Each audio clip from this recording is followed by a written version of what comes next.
میں کبھی تفصیل میں اس قصے کو نہیں سنا سکا کہ میرے جذبات میرے اوپر غالب آ جاتے ہیں، میرے الفاظ بکھر جاتے ہیں، ٹوٹ جاتے ہیں، میرا بند ٹوٹ جاتا ہے۔ لیکن اس کی متھ کیا ہے؟ یہ کیوں ہوا؟ یہ کیوں ہوا؟ یہ اس لیے نہیں ہوا کہ 10 دن رو پیٹ کے تم چھٹی کرو، اس لیے نہیں ہوا۔ ایک سبق ہے، ایک پیغام ہے کہ اللہ کو راضی کرنے کے لیے اتنی بازی لگانی پڑے تو لگاؤ۔ بھوکے پیاسے، کہ گرمی کے روزے آتے ہیں 12 گھنٹے پیاس میں آدمی تڑپ کے رہ جاتا ہے۔ تمہیں خبر ہے میرے نبی کی اولاد 72 گھنٹے پیاسے، پیاس کی شدت، پانی کا قطرہ نہیں، اور آگے انسان کی شکل میں درندے کھڑے ہوئے ہیں۔ جب سارے جان نثار شہید ہو گئے، تھوڑا سا سنا بھی دیتا ہوں، جب سارے جان نثار شہید ہو گئے تو پیچھے اہل البیت رہ گئے۔ اہل البیت، سب سے پہلے شہید کا نام بتاتا ہوں، مسلم بن اوسج، جو امام صاحب کے، امام علی مقام کے قافلے میں جو پہلے شہید ہیں، مسلم بن اوسج۔ اور ان کی طرف سے جو 2 پہلے قتل ہوئے، سالم اور یسار، اور ان کو قتل کرنے والے تھے عبید اللہ بن عمیر الکلبی۔ ایک ابن زیاد کا غلام تھا، ایک ربیعہ بن زیاد کا غلام تھا۔ وہ دونوں نکلے تو اس کے مقابلے کے لیے بربر بن خدیر اور حبیب بن مطاہر نکلے حسین علی مقام کے لشکر سے۔ تو عمیر بن وہب کلبی وہ کوفے سے اٹھ کے آئے تھے، کوفے سے بیوی سمیت آئے تھے، بیوی کا نام ام وہب، حبشی تھے۔ کہنے لگے مجھے اپنے اوپر قربان ہونے تھے، میں اکیلا ان دونوں کو کافی، ان دونوں کو ہٹا دے۔ اور ننگے بدن تھے، ننگے بدن، جسم پہ کچھ نہیں۔ کہا میں تو مرنے ہوں، میں کیوں زیرہ پاما جو میں جیونا ہے، میں تو مرنا ہے۔ ننگے بدن تھے۔ تو ان کی بیوی نے کہا ان کو جانے دیں، ہم دونوں نے آپ پر قربان ہونے کی نیت کی ہوئی۔ ہم نے کہا اچھا اللہ تجھے جزا خیر دے، جاؤ۔ تو اس اکیلے نے دونوں کم بختوں کو جہنم میں پہنچا دی، سالم اور یسار۔ تو ان میں سے ایک آدمی بولا ہوئے یہ مرنے آئے ہیں، اگر اکیلے لڑو گے تم سب کو مار دیں گے، اور تسی تا جیون دے طلبگار ہو، مرن دے طلبگار ہیں۔ مرن والے نو مارنا کوئی سوکھا کام ہوندا ہے؟ وہ ان پر کٹھے حملہ کرو۔ پھر حملہ عام ہوا تو پہلے شہید ادھر سے مسلم بن اوسج، جب وہ گر رہے تھے تو کہہ رہے تھے حسین کی حفاظت کرنا جب تک سانسوں میں سانس باقی۔ آپ کے لشکر میں ادھر زہیر بن القین، یعنی رائٹ سائڈ پر زہیر بن قین ایک چھوٹا جھنڈا، لیفٹ سائڈ پر حبیب بن مظاہر ایک جھنڈا، درمیان میں آپ کے بھائی عباس بن علی جن کے ہاتھ میں بڑا جھنڈا تھا، اور بڑا نشان کا جو علامت تھا وہ عباس بن علی کے درمیان میں تھا۔ 32 گھوڑ سوار تھے اور 40 پیدل تھے۔ جب انہوں نے پہلا حملہ کیا تو 32 نے 3000 کا منہ پیچھے کر دیا۔ تو ابن زیاد نے کہا پہلے ان کے گھوڑوں کو مارو، ان کے گھوڑوں کو مارو۔ تو 500 تیر اندازوں نے کٹھے ان کے گھوڑوں پہ تیر چلائے تو سب کے گھوڑے گر کے ختم ہو گئے۔ پھر ساری پیدل ہو گئے، تو پھر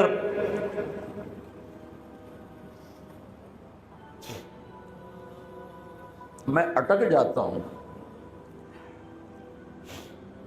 اس لیے پھر میں آخر میں بیچ میں زہیر کی شہادت سنا دوں۔ زہیر بن القین، جب نماز کا وقت آیا، ظہر کا وقت داخل ہوا، تو آپ نے اشارہ کیا زہیر یہ شمر سے کہو نماز پڑھنے دے۔ ہاں، اگر 1439 سال میں نماز کی معافی ہوتی تو اہل کربلا کو ہوتی، لیکن حسین نے سجدے میں سر رکھ کے بتلایا کہ نماز نہیں چھوٹ سکتی، سر کٹ سکتے ہیں۔ تو انہوں نے آگے ہو کر کہا کہ بھائی نماز کے لیے جنگ روکو۔ تو کوفی لشکر کا ایک سردار تھا حسین بن نمیر، اس نے کہا تمہاری تو نماز قبول ہی نہیں ہوتی۔ تو انہوں نے کہا لعنت تجھ پر، تیری نسلوں پر، جس گھر کی تو فعل نماز ملی انہی کی نہیں ہوتی اور تمہاری ہوتی ہے. تو واپس آ کر کہنے لگا کہ وہ نماز کی اجازت نہیں دے رہے. فرمایا نماز تو نہیں چھوٹے گی نا. یہ فیصل آباد والوں کو نہیں، 7 بر اعظم کے ایمان والوں کو پیغام ہے کہ زیر خنجر بھی یہ پیغام سنایا ہم نے. نماز نہیں چھوٹ سکتی، نماز نہیں چھوٹ سکتی. اللہ کی قسم کوئی مسئلہ نہیں تھا اگر یہ چھوڑ دیتے. جنگ سے پہلے آنکھ لگ گئی، آنکھ کھلی تو ہنس پڑے. بہن نے پوچھا ایک کیڑا ہاسے دا ویلا ہے، موت سر تے کھلوتی ہے. فرمایا بہن ابھی اللہ کے نبی کو خواب میں دیکھا ہے، کہہ رہے ہیں بیٹا میں لینے کے لیے آ چکا ہوں. موجوں ہو گئی، لینے کے لیے آ چکا ہوں. چھوڑ دیتے تو پھر گلستان کالونی والوں کو بھی گنجائش مل جاتی، چھٹی جا سکتی ہے. 6 بر اعظم کے انسانوں کو پیغام دیا کہ ٹکڑے ٹکڑے ہو جاؤ، نماز نہیں چھوٹ سکتی. فرمایا آدھے نماز پڑھو آدھے جنگ کرو، صلاۃ خوف. آدھوں نے نماز پڑھی آدھوں نے جنگ کی. 15-20 تو پہلے شہید ہو چکے تھے. پھر آدھوں جنہوں نے نماز پڑھی تھی انہوں نے جنگ کی اور دوسروں نے جا کے نماز ادا کی. اصل سے پہلے سب. جب زہیر گرنے لگے تو انہوں نے حضرت حسین کے کندھے پر یوں ہاتھ مارا. گرتے گرتے اقبل ہدیت ہادیا مہدیا اليوم تلقى جدك النبي حسنا والمرتضى عليا والشهيد الجعفر الكمية واسد الله المحيا. ہاں آگے بڑھ، تیرے لیے تیرا نانا پھولوں کے ہار لے کے کھڑا ہوا. آگے بڑھ، آج تیری ملاقات کا دن ہے. آج تو اپنے بھائی حسن سے ملے گا، باپ علی سے ملے گا، چچا جعفر سے ملے گا، اسد اللہ حمزہ سے آج تیری ملاقات ہے. ان اشعار کے ساتھ آپ نے جان اپنے اللہ کو سپرد فرمائی. جب سارے جان نثار ختم ہو گئے اب اہل البیت کی باری آئی ہے. تو سب سے پہلے آپ کے بیٹے علی الاکبر نے تلوار اٹھائی گا. ابا جان آپ سے پہلے مرنا چاہتا ہوں، آپ کو مرتا نہیں دیکھ سکتا، آپ سے پہلے مرنا چاہتا ہوں، مجھے اجازت دیجیے. ہم نے کہا بڑھو اللہ کے نام پر، جا ملو اپنے اجداد کے ساتھ. تو بڑے حسین تھے علی الاکبر. جس طرف گئے وہ آگے آگے، کوفی آگے آگے، یہ پیچھے پیچھے. تو 1 اور 3,000 کیا مقابلہ تھا. آخر خاک و خون میں لوٹائے گئے، تڑپ کے گرے. تو پھر حسن کے بیٹے قاسم کا چچا، میں نہیں جانا، اس قافلے میں، اس حسینی قافلے میں اہل البیت وہ 17 قتل ہوئے. ان میں سب سے حسین قاسم تھے، قاسم بن حسن. قاسم بن حسن جب ان پر تلوار کا وار پڑا تو ان کا ہاتھ کٹا اور نیچے گرے. تو انہوں نے کہا یا اماں، ہائے چچا. تو حضرت حسین زخموں سے چور ہو چکے تھے، لیکن اس سے بجھتی شمع بھڑکتی ہے. اب زخمی شیر کی طرح لپکے اور کائی کی طرح مجمع کو چیرا. جب وہاں پہنچے تو وہ ایڑیاں رگڑ رہے تھے اور خاک و خون میں لت پت تھے. تو اٹھا کے سینے سے لگایا. ان کی آخری ہچکیاں ان کے سینے پہ ختم ہوئیں. کہنے لگے بھتیجے آج تیرا چچا بڑا بے بس ہے، آج وہ تیری مدد کو نہیں آ سکتا ہے، لیکن ایک دن آنے والا ہے جب تیرے نانے کی عدالت میں فیصلہ ہوگا. پھر ان کی لاش کو اٹھایا.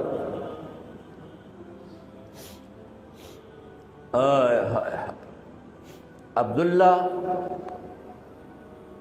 بن حسن، ابو بکر بن حسن، قاسم بن حسن، علی بن حسین لاشیں پڑے ہوئے ہیں.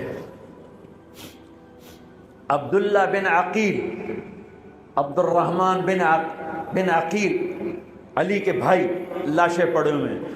اپنے بھائی عباس بن علی، محمد بن علی، عبداللہ بن علی، عثمان بن علی، ابو بکر بن علی اور حسین بن علی، 5 بھائی پہلے لاشیں پڑے ہوئے ہیں۔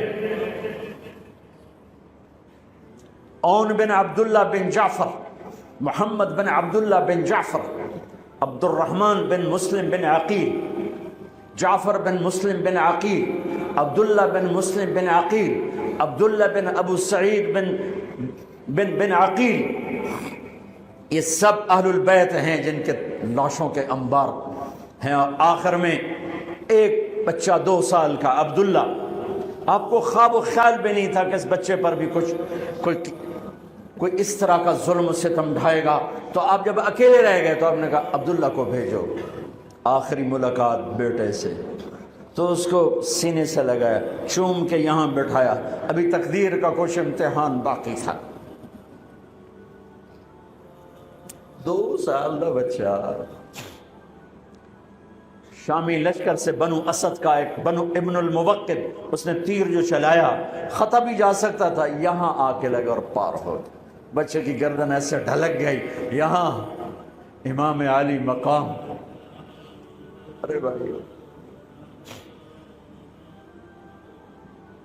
میں قطر ہاسپٹل گیا کسی کام، تو وہاں کسی کا بچہ تھا منگوڑے میں، ہاسپٹل میں، ویسے تڑپ رہا تھا، پتہ نہیں اس سے کیا تھا، اور اس کی ماں ایسے اس کو کھڑی دیکھ، یہ منظر میں آج تک نہیں بھولا۔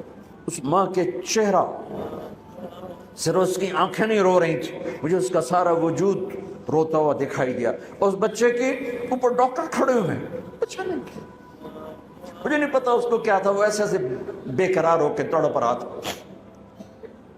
یہ 2001 کا واقعہ ہے، 16 برس گزر چکے ہیں، میں واقعہ نہیں بھول سکا ہوں۔ اس باپ کو سوچو جس کے سامنے 2 سال کے بچے کے گردن کے تیر پار ہو گیا ہو، اور پھر وہ خون، یہاں بچے کا خون دونوں ہاتھوں میں لیا اور یوں آسمان کی طرف بلند کر کے کہا، میرے رب، بس تو راضی ہو جا، تو راضی ہے تو کم ہی بڑھ گئی۔ یہ پیغام ہے فیصل آباد کے تاجروں کو، پورے ملک کے تاجروں کو، پوری دنیا کے اہل ایمان کو، کہ اللہ کو پانے کے لیے ہر سودا قبول ہے، قبول ہے۔ ہاں، پھر کھڑے ہو گئے کہ چل بچیا تو چل، تیرا پیو بھی آ رہا ہے۔ اب آپ کو شہید کرنا کوئی مسئلہ نہیں تھا، زخموں سے چور تھے، لیکن ہر کوئی ڈرتا تھا بھئی میں نہ مارا، تو شمر آیا بدبخت، وہ کیوں نہیں قتل کرتے ہو؟ تو ابو زرع بن شریک تمیمی نے پہلا وار سیدھا کیا، تو یہاں لگا، شانے پر لگا، تو اس سے آپ ڈولے، تو سنان بن انس نے سینے پر نیزہ مارا، اس سے آپ گرے، تو شمر نے کہا سر کاٹو، تو خولہ بن یزید آگے بڑھا، پھر ڈر کے پیچھے ہٹ گیا، تو سنان بن انس نے اس کو گالی نکال کر پیچھے دھکا دیا، اور اس امت کا بدبخت ترین انسان جس نے میرے نبی کے نواسے کی وہ گردن کاٹی جس پر میرے نبی کے بوسے تھے، گردن کاٹ کے سر اوپر چڑھا دیا۔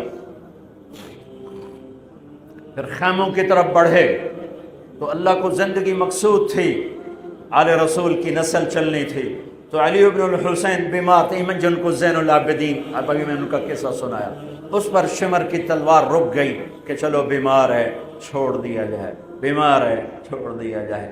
تو خواتین، بچے، حضرت علی کی بیٹیاں فاطمہ بنت علی، زینب بنت علی، حضرت حسین کی بیٹی سکینہ بنت حسین، اور آپ کی بیگم رباب، آپ کو بیویوں میں سب سے محبوب بیوی تھی رباب۔ آپ فرمایا کرتے تھے جب رباب میکے چلی جاتی ہے تو میری تو نیند ہی اڑ جاتی ہے، اتنا ان سے پیار تھا، وہ بھی ساتھ تھی۔ ان سب کو ان کے کانوں کی بالیاں کھینچ کے اتار دی۔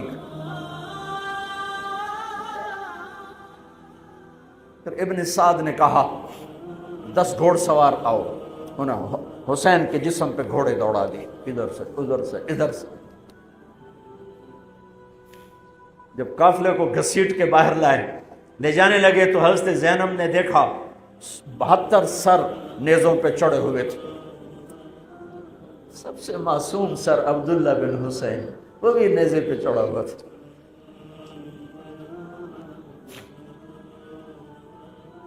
ہم نے کربلا کو افسانہ بنا دیا، یہ کمائی کا ذریعہ بنا لیا۔ یہ ایک پیغام ہے طبقات امت کے لیے، مت ضمیر بیچو، مت ضمیر بیچو۔ ٹکڑے ٹکڑے بدن، تو حضرت زینب کی زبان سے چند الفاظ نکلے جنہوں نے، آپ حیران ہو گئے، کوفی لشکر والے رونے لگے جو ابھی قتل کر رہے تھے، ان کی آنکھوں میں آنسو آ گئے۔ وا محمدا وا محمدا،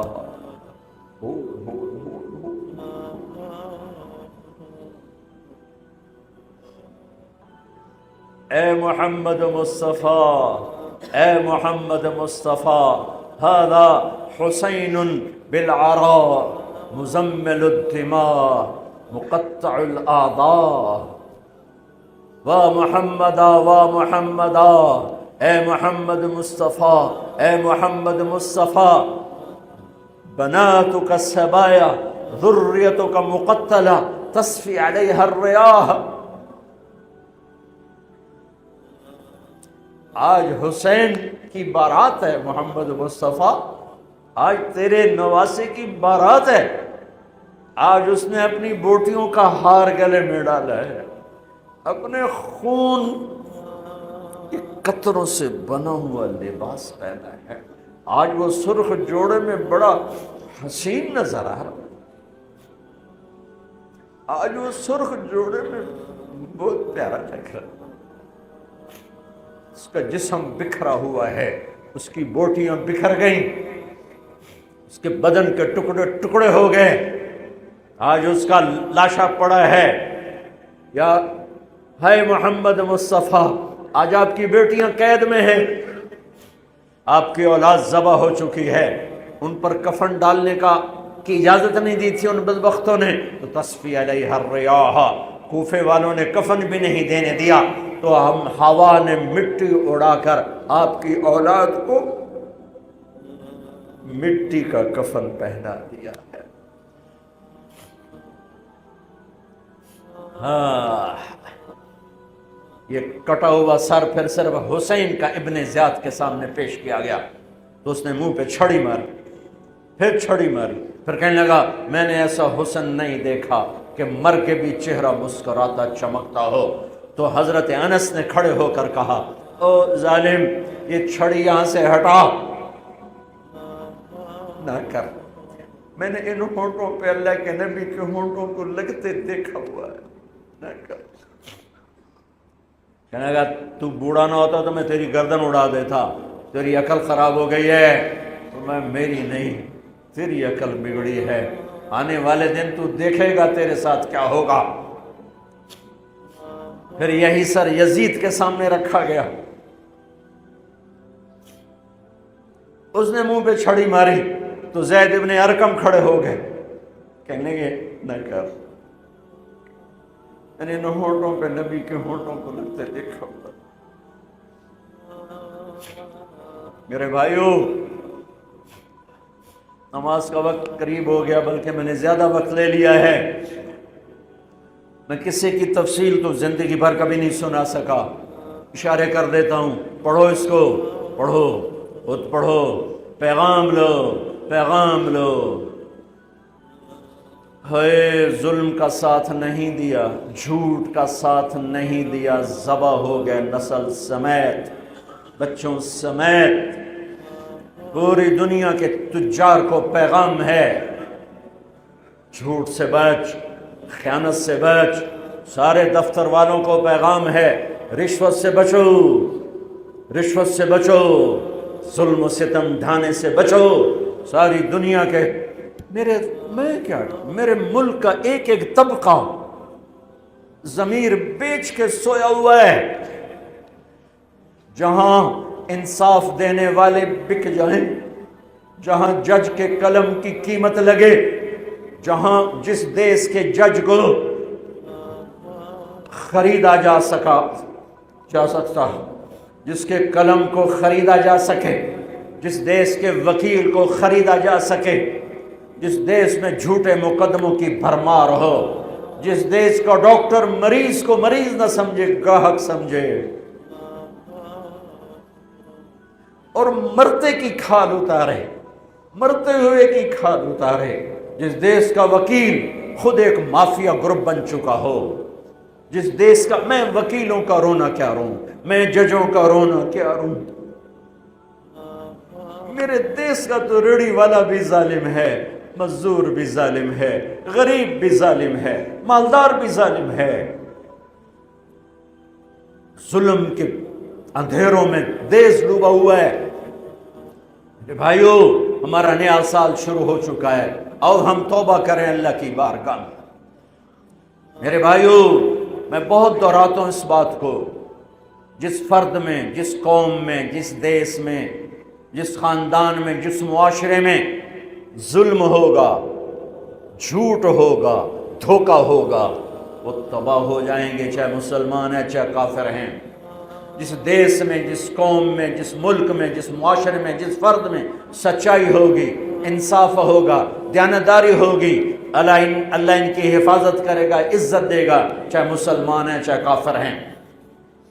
دنیا کی عزت ضرور ملے گی، کفر کے ساتھ ملے گی، کہ سچائی، دیانتداری، عدل و انصاف پر اللہ سایہ کر دیتا ہے، چاہے کفر ہے چاہے اسلام ہے، موت تک۔ کافر ہے تو موت تک، موت کے بعد ایمان کا فیصلہ ہے، لیکن اگر ایمان ہے تو یہ جہان بھی بن گیا، وہ جہان بھی بن گیا۔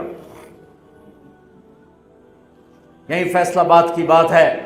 میں صبح نکلا، سیر کر کے واپس آ رہا تھا، مجھے دور سے ایک ریڑھی والا نظر آیا، سفید داڑھی پگڑی، تو مجھے بڑا اچھا لگا کہ عام طور پہ ریڑھی والوں کا یہ حلیہ نہیں ہوتا ہے، تو لہٰذا دور سے میری نظروں میں جچ گیا۔ جب میں قریب سے گزرا تو میں نے پھر اس کو ایسے دیکھا، تو میں نے دیکھا وہ رو رہا تھا، ایسے خاموش آنسو، ساز خاموش ہیں فریاد سے معمور ہیں ہم، اور ایک ہاتھ ریڑھی پر تھا، ایک ہاتھ پیٹی پر تھا، جو کوئی پیٹی لایا تھا، اور ایسے رو رہا تھا، ایسے رو رہا تھا۔ تو میں رک گیا، میں نے کہا بزرگو خیریت تو ہے، آپ کیوں رو رہے ہیں؟ تو اس نے مجھے کوئی جواب نہیں دیا، اس نے پیٹی ایسے اٹھا دی میرے آگے، تو وہ پیٹی سیب کی تھی، اس کے اوپر سیب ٹھیک تھے، نیچے سارے گلے ہوئے سیب تھے، تو سارے سیب ایسے بکھر گئے۔ یہ پیٹی میں سیب بھرنے والا نہ تو وکیل ہے، نہ تو ڈاکٹر ہے، نہ تو بھوانے بازار کا تاجر ہے، نہ وہ سیشن کورٹ کا جج ہے، نہ وہ کوئی ڈی سی او ہے، نہ وہ کوئی تحصیلدار ہے، وہ مزدور ہے، غریب آدمی ہے۔ غریب کا ظلم بتا رہا ہوں۔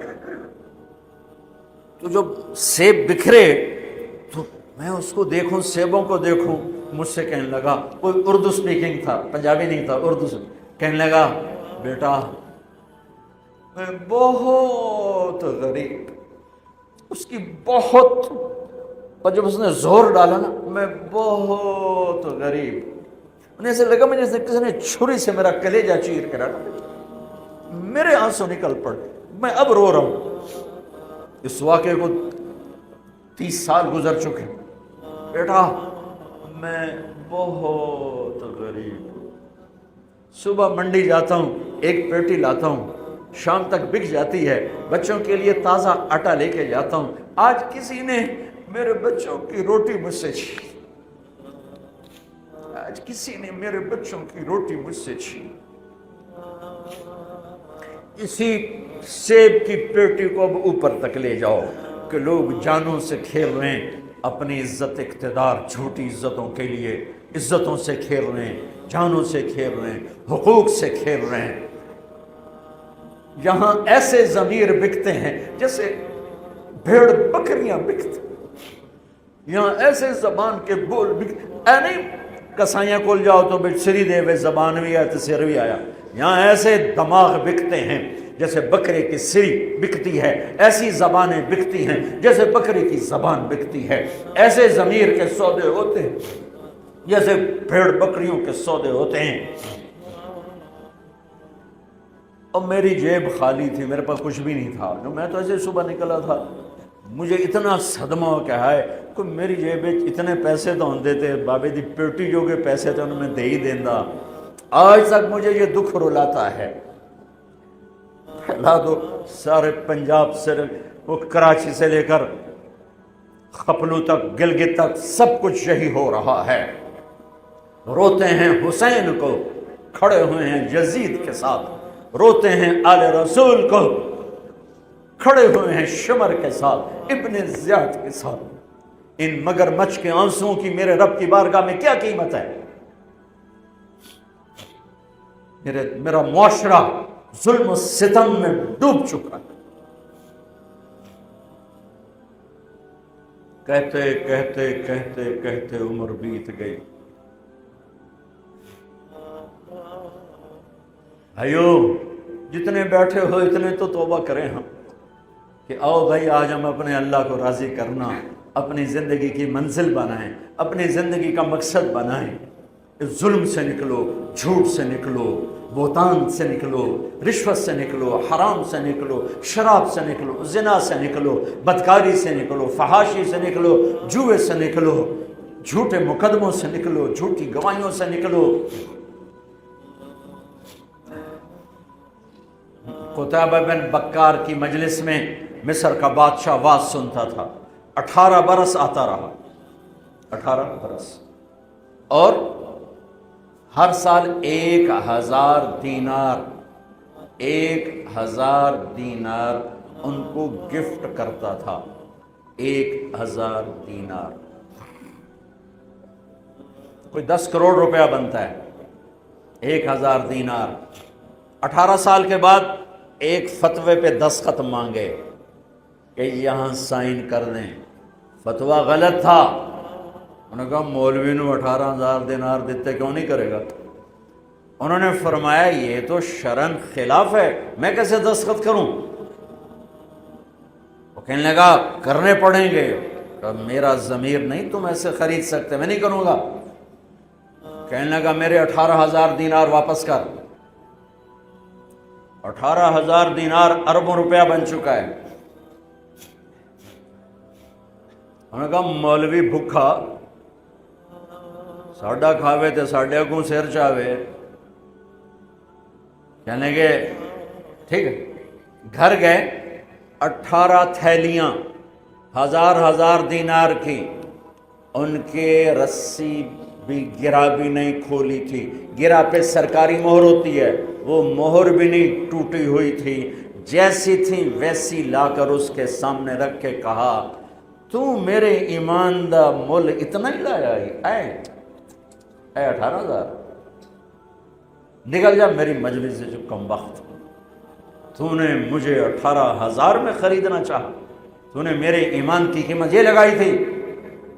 جیسے وہ پڑا تھا اس کے منہ پہ مار دیا۔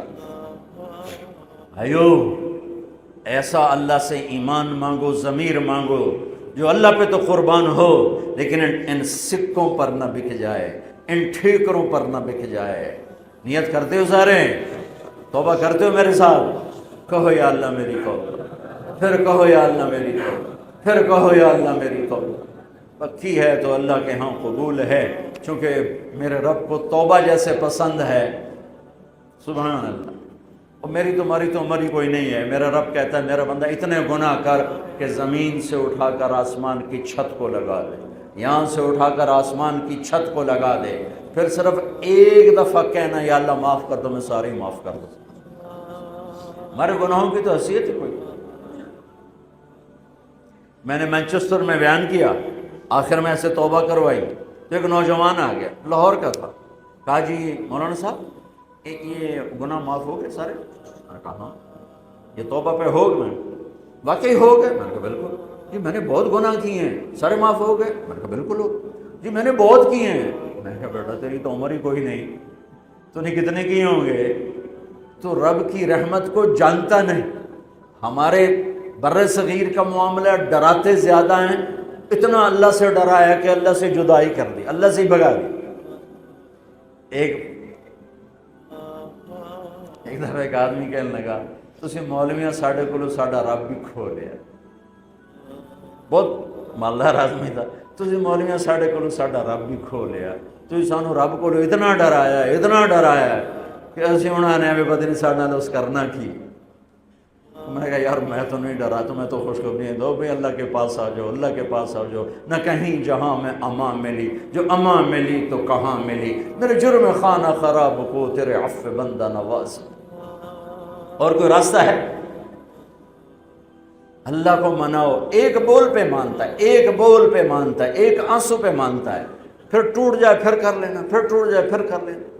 اور یہ تبلیغ کا کام، اس کو سیکھنے کی محنت ہے، اللہ ہمت دے تو ٹائم لگانا۔ نیا سال شروع ہو رہا ہے، کسی سے لڑے ہوئے ہو صلح کرو، کسی کا حق مار کے بیٹھے ہو واپس کر دو، نہیں کرنے کی طاقت تو جا کے معافی مانگ لو کہ جب ہوگا میں دے دوں گا، جب ہوگا میں دے دوں گا۔ کسی کے ساتھ بغض ہے دل کو صاف کرو، کسی کا نفرت ہے دل کو صاف کرو، کسی سے بائیکاٹ کیا ہوا ہے ابھی جا کے اس سے مل لو، اس سے ملاقات کر لو، اور اس سے سینے سے لگا لو کہ نیا سال اس طرح شروع ہو کہ ہمارا دل پوری دنیا کے لوگوں سے صاف ہو۔ تو اللہ تعالیٰ بھی ہمارے گناہوں کو صاف فرمائے گا، معاف فرمائے گا۔ اللہ تعالیٰ ہمیں اور آپ کو عمل کی توفیق بخشے۔ جتنا مجمع آئے ہو، اگر نماز میں سستی ہے تو بھائی آج کے بعد نماز نہیں چھوڑ، ٹھیک ہے نا؟ اور ایک جھوٹ نہیں بولنا، سچ بولنا ہے، ٹھیک ہے؟ کسی کو دھوکہ نہیں دینا، دیانتداری سے کام کرنا ہے۔ یہ چند کام کرنے کے کام بن جائے گا، سنتیں ادا کرو۔